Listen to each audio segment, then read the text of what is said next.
ప్రకృతి పురుషుల యొక్క కలయికలాగా శివలింగాన్ని కింద ఉన్న భాగాన్ని యోనిలాగా, పైన ఉన్న భాగాన్ని ఒక లింగములాగా, ఒక పురుష లింగములాగా భావించి ప్రకృతి పురుషుల యొక్క సమ్మేళనంగా ప్రపంచానికి అన్నిటికీ మూలాధారమైన సృష్టికి సంకేతంగా కూడా శివలింగాన్ని మనం పూజిస్తామన్నమాట.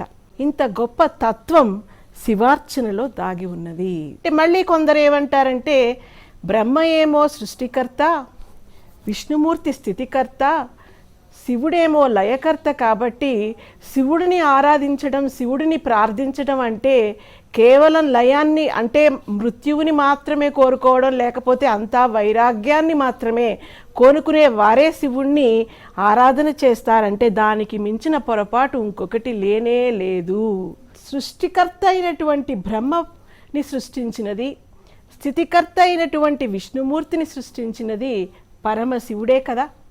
విష్ణుమూర్తి యొక్క నాభి నుండి సృష్టికర్త ఆవిర్భవిస్తే ఆ విష్ణుమూర్తి ఎప్పుడూ ఆదిశేషువుపై శయనించి ఉండి ఎవరి ధ్యానం ఎప్పుడూ చేస్తూ ఉంటాడంటే ఆ పరమశివుని ధ్యానమే అన్న విషయాన్ని మనం ఇంతకు ముందు కూడా చర్చించుకున్నాం కదా.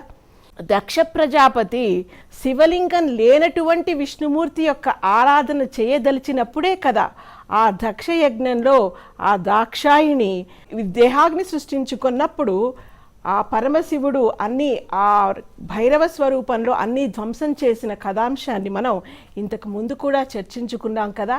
అంటే అర్థం ఏమవుతున్నది ఇక్కడ? దక్ష ప్రజాపతి పరమశివుడు లేకుండా ఒక యజ్ఞాన్ని తలపెట్టాడు.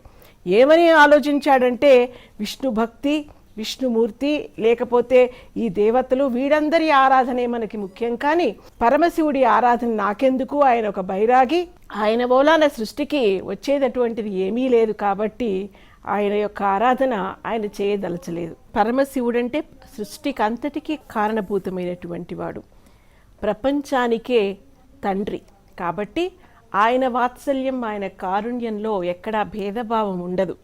అందరి పట్ల ఒకే దృష్టితో కలిగి ఉంటాడు. సమదృష్టి కల దైవం కాబట్టి మహాదేవుడిగా కొలవబడుతుంటాడు.